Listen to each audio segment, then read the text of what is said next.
چلیں آج کے اس دلچسپ جائزے کا آغاز کرتے ہیں۔ آج ہم ایک نہایت تفصیلی اور فکر انگیز خطبے کی گہرائی میں جا رہے ہیں جس میں جنتی عورت کے تصور کو بیان کیا گیا ہے۔ اس میں ہم ان مذہبی، تاریخی اور خاص طور پر پریکٹیکل باتوں کا جائزہ لیں گے جو ایک عورت کے لیے مثالی قرار دی گئی ہیں۔ مقصد صرف یہ ہے کہ ہم ان پیچیدہ خیالات کو بالکل سادہ اور واضح انداز میں سمجھ سکیں۔ اب آپ نے اکثر ہماری ثقافت میں یہ سنا ہوگا، اور یہ ایک بہت بڑی غلط فہمی ہے کہ عورتوں کی اکثریت کا ٹھکانہ جہنم ہے، لیکن مقرر نے آغاز میں اس بات کو چیلنج کیا ہے۔ مذہبی حوالے سے حقیقت بالکل اس کے برعکس بتائی گئی ہے۔ دراصل جنت میں عورتوں کی تعداد مردوں سے کہیں زیادہ ہوگی، اور ان عظیم صحابیات کی ہسٹری کا حوالہ بھی دیا گیا ہے جنہیں دنیا میں ہی جنت کی گارنٹی مل گئی تھی۔ تو یہ بات شروع سے ہی پوری بحث کو ایک بہت پازیٹیو اور روشن رخ دے دیتی ہے۔ اس 1 گھنٹے کے طویل خطبے کو آسانی سے سمجھنے کے لیے ہم نے اس پورے جائزے کو 5 بنیادی حصوں میں تقسیم کر دیا ہے۔ پہلا، خواتین اور جنت کی شرائط۔ دوسرا، پختہ ایمان۔ تیسرا، جوائنٹ فیملی کے معاملات۔ چوتھا، حیا کا حقیقی مفہوم۔ اور پانچواں، شادی میں باہمی تعاون۔ تو چلیں سیدھا پہلے حصے کی طرف چلتے ہیں جہاں مقرر نے خواتین اور جنت کی بنیادی شرائط پر بات کی ہے۔ مقرر نے یہاں ایک خاص حدیث کا حوالہ دیا ہے جس کے مطابق بنیادی طور پر صرف 2 خامیاں ایسی ہیں جن سے بچنا لازمی ہے۔ جی ہاں، صرف 2۔ ایک ہے ناشکری اور دوسری شوہر کے احسانات کو جھٹلانا۔ ہم روزمرہ کی زندگی میں اکثر غصے میں آ کر کہہ دیتے ہیں نا کہ مجھے تو یہاں کبھی سکھ نہیں ملا۔ یہ بظاہر چھوٹا سا جملہ رشتوں کی جڑیں کاٹ دیتا ہے۔ خطبے کے مطابق اگر اس ایک رویے پر قابو پا لیا جائے تو اعلیٰ ترین درجات کا راستہ خود بخود کھل جاتا ہے نا حیرت کی بات کہ بات کتنی پریکٹیکل ہے۔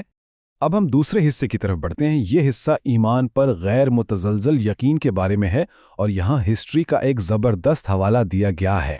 ذرا تصور کریں، حضرت ہاجرہ کو مکے کے اس تپتے ہوئے بنجر صحرا میں چھوڑ دیا گیا تھا۔ کوئی اے سی نہیں، کوئی فریج نہیں، دور دور تک پانی کا نام و نشان نہیں۔ مقرر نے صورتحال کا موازنہ ہمارے آج کے جدید گھروں سے کیا ہے۔ آج ہمارے پاس ہر طرح کی سہولت اور ٹیکنالوجی موجود ہے، لیکن پھر بھی ہم کتنے بے چین رہتے ہیں۔ دوسری طرف اس شدید محرومی میں بھی ان کا ایمان کتنا مضبوط تھا۔ اس ویرانی اور تنہائی میں جب انہیں تنہا چھوڑا جا رہا تھا تو انہوں نے گھبرا کر شور نہیں مچایا، بلکہ ایک بہت ہی گہرا سوال پوچھا، کیا اللہ نے آپ کو یہ حکم دیا ہے؟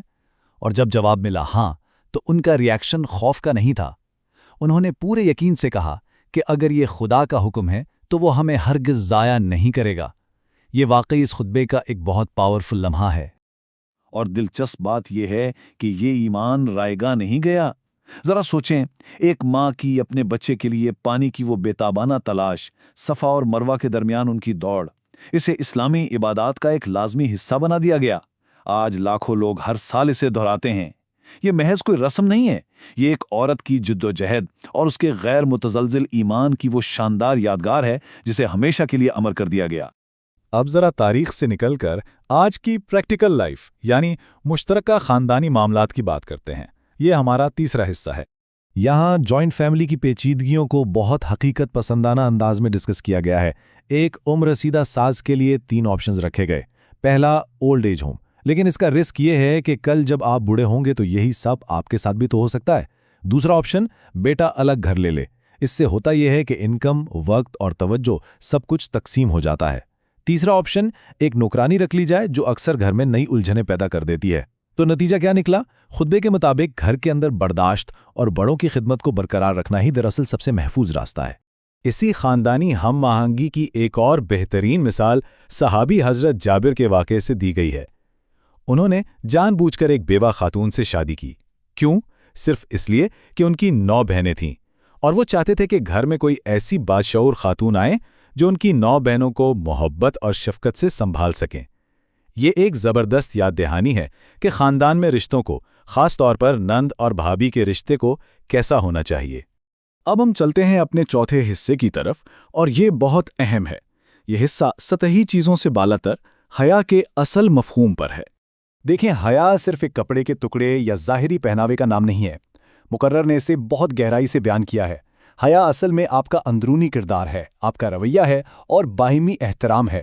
حضرت موسیٰ کی ہونے والی بیوی کا واقعہ پیش کیا گیا جن کی چال میں کمال کی شرم و حیا تھیں۔ مطلب یہ کہ حیا انسان کی پوری شخصیت سے جھلکتی ہے۔